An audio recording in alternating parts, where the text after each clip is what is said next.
Imagina encender la televisión un domingo por la noche a principios de los años 2000. La moda era distinta. Los celulares apenas comenzaban a ser parte de nuestra vida diaria y el internet no estaba ni cerca de dominar nuestra atención como lo hace el día de hoy. En ese entonces la televisión todavía era el gran escenario donde se construían sueños y también donde se rompían. En medio de ese boom apareció un reality show con una propuesta que parecía sacada de una película de ciencia ficción, pero que tristemente era muy real. Un programa que tomaba mujeres comunes, mujeres que decían sentirse feas, inseguras, poco valoradas y las transformaban en cisnes mediante cirugías plásticas, entrenamientos extremos y un aislamiento brutal de su vida cotidiana. Este programa se llamó The Swan y aunque duró poco tiempo en pantalla, su impacto fue profundo, polémico y para muchas de sus participantes devastador. Porque aunque The Swan terminó hace más de 15 años, la pregunta sigue siendo la misma. ¿Realmente hemos avanzado como sociedad o seguimos viviendo bajo la misma idea de que no somos suficientes? El contexto cultural de los 2000. Para entender The Swan, primero tenemos que viajar en el tiempo. Los años 2000 fueron una década muy particular. Era la época dorada de los reality shows. En Estados Unidos y rápidamente en todo el mundo, la televisión había descubierto una fórmula explosiva, programas con gente real compitiendo, llorando, exponiendo su vida frente a las cámaras. El público estaba fascinado porque por primera vez no era solo actores interpretando un guión, eran personas comunes, supuestamente como nosotros, enfrentándose a situaciones extremas. Uno de los primeros grandes éxitos fue Survivor en el año 2000, donde un grupo de personas debían sobrevivir en una isla desierta compitiendo por un premio millonario. Poco después llegó Big Brother, que encerraba desconocidos en una casa y los vigilaba las 24 horas del día. Programa que todavía se sigue transmitiendo en otros contextos, como por ejemplo La Casa de los Famosos. En paralelo, American Idol convertía aspirantes desconocidos en estrellas musicales de la noche a la mañana. Era una época de experimentación televisiva, vamos a llamarlo así, y las cadenas buscaban constantemente cuál sería el próximo formato impactante. Entre más raro, más extremo y más polémico, mejor. Y aquí es donde aparece otra obsesión de los 2000, las cirugías plásticas. Si hoy los filtros de Instagram, de TikTok dominan la conversación sobre la belleza, en los 2000 lo que estaba de moda era el bisturí. La cirugía estética se popularizó como nunca antes. Las revistas estaban llenas de antes y después de celebridades. Programas como Extreme Makeover mostraban cómo una persona podía mejorar su vida gracias a múltiples procedimientos estéticos. Era una época en la que los estándares de belleza eran muy rígidos. Los cuerpos extremadamente delgados, rostros simétricos, dientes blancos, perfectos y lo más importante, se transmitía la idea de que la felicidad estaba directamente relacionada con tu apariencia. Entonces, pensemos esto. Por un lado, un público obsesionado con reality shows cada vez más extremo y por otro, una sociedad obsesionada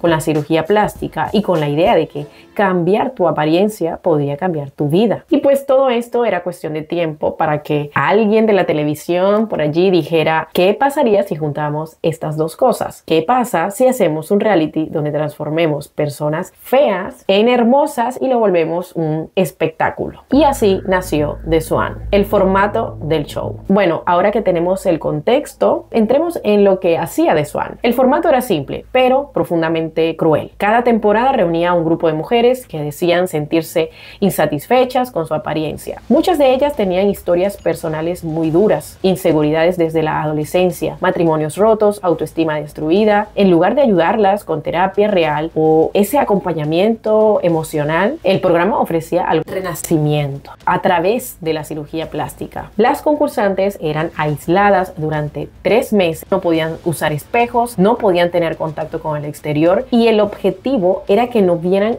su transformación hasta el final. Durante ese tiempo se les asignaba un equipo completo: cirujanos plásticos, dentistas, entrenadores personales, nutricionistas y psicólogos. Pero ojo, porque esos psicólogos no estaban allí para sanar heridas emocionales. Estaban allí para convencerlas de que resistieran el dolor y siguieran adelante con el proceso. Cada mujer recibía un plan quirúrgico personalizado y no hablamos de una operación menor. Algunas pasaban por hasta 10 cirugías en pocos meses: liposucción, rinoplastia, aumento de busto, estiramiento facial, implantes de mentón, blanqueamientos dentales, botox, años. La lista, bueno, era interminable. El programa se transmitía como si fuera un cuento de hadas moderno, la mujer fea que se transformaba en un cisne, pero en realidad era una maquinaria televisiva que lucraba con su dolor. Y de verdad, la parte final era la más cruel, porque después de todo este sufrimiento, las mujeres transformadas competían entre ellas en un concurso estilo reinas de belleza. Solo una era coronada como el verdadero cisne. O sea, imagínense este mensaje en el cual ni siquiera después de cambiar radicalmente tu cuerpo, tu rostro, eras suficiente, porque al final solo una podía ser la ganadora. La televisión vendía esto como si fuera un final feliz, pero la realidad detrás de cámara fue mucho más oscura. Muchas concursantes confesaron años después que desarrollaron ansiedad severa y depresión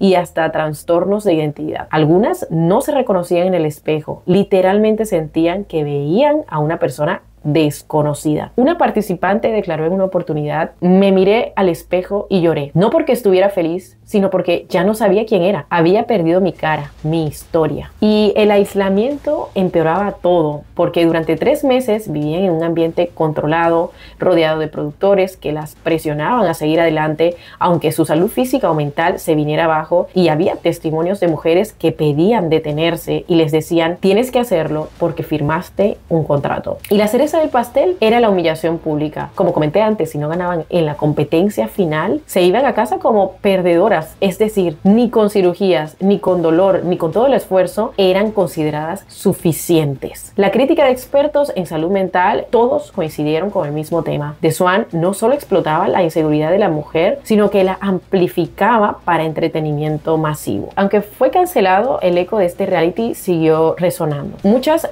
concursantes sufrieron consecuencias físicas a largo plazo por estas cirugías y algunas necesitaron operaciones adicionales para corregir esta complicación. Pero más allá de lo físico quedó la huella cultural. The Swan representó la máxima expresión de una idea muy peligrosa, que el valor de una mujer se mide en base a su apariencia y que si no encaja en los estándares de belleza no merece ser feliz. Hoy, mirando un poquito hacia atrás, mucha gente cree que un programa así jamás podría existir, pero la pregunta es, ¿de verdad estamos tan lejos de esto? Pensemos un rato en las redes sociales. Piensa en los filtros de belleza que cambian tu rostro en segundos. Piensa en la presión constante por tener el cuerpo perfecto en Instagram o en TikTok. Para mí eso es en cierta forma una versión digital, menos morbosa que The Swan, pero un poco parecida. No sé, comenta aquí si crees lo mismo. Casos icónicos. Entre las participantes hubo historias muy recordadas y algunas mujeres declararon sentirse felices después del programa, pero muchas confesaron todo lo contrario. Una de ellas contó que al volver a su casa, su esposo no la reconoció, sus hijos tenían miedo de ese nuevo rostro y en lugar de ella sentirse aceptada, se sentía aislada de su familia. Otra sufrió complicaciones médicas que la dejaron con cicatrices visibles y dolor crónico, y varias afirmaron